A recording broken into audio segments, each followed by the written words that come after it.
అందరికీ నమస్కారం. మీడియా మిత్రులందరికీ నమస్కారం తెలియజేస్తూ ఈరోజు సినీ నటి జత్వానీ కేసులో ముగ్గురు ఐపీఎస్ని సస్పెండ్ చేసినందుకు మా నారా చంద్రబాబు నాయుడు గారికి, వంగలపూడి అనిత గారికి మేము కూటమి తరపున ధన్యవాదాలు తెలియజేస్తున్నాము. గత ప్రభుత్వంలో మహిళల మీద దాడులు, మరి దళితుల మీద దాడులు, మరి ఆనాటి మాజీ మంత్రులు కానీ, ఎమ్మెల్సీలు కానీ, ఎమ్మెల్యేలు కానీ మహిళల మీద అనేకమైనటువంటి దాడులు చేసినా కానీ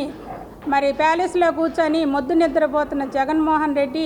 ఎటువంటి పట్టించుకోకుండా మరి గత ప్రభుత్వంలో జత్వానీ కేసులో కూడా అనేకమైనటువంటి 15 రోజులు హెరాస్మెంట్ చేసినా కానీ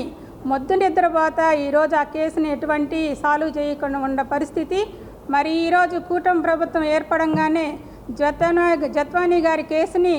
వెంటనే పునఃపరిశీలించి నారా చంద్రబాబు నాయుడు గారు మహిళల వైపు కన్నెత్తి చూస్తే ఖబర్దార్ అని ఇచ్చిన వ్యాఖ్యలను మేము ఎంతో సమర్థిస్తూ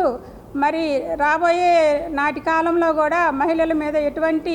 అరాచకాలు కానీ అన్యాయాలు కానీ జరగకుండా వంగలపూడి అనిత గారు గత ప్రభుత్వంలో కూడా మరి రాష్ట్ర అధ్యక్షులుగా ఉండి, మహిళా అధ్యక్షురాలుగా ఉండి అనేకమైన పోరాటాలు చేసి మరి గత ప్రభుత్వంలో జగన్మోహన్ రెడ్డి మీద చేసినటువంటి పోరాటాలు కానీ అవన్నీ కూడా గుర్తించి ఈరోజు నారా చంద్రబాబు నాయుడు గారు హోంమంత్రిగా ఆమెకి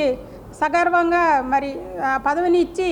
ఆ పదవికి వన్నీ తెచ్చే విధంగా వంగలపూడి అనిత గారు ఈరోజు చేస్తున్నటువంటి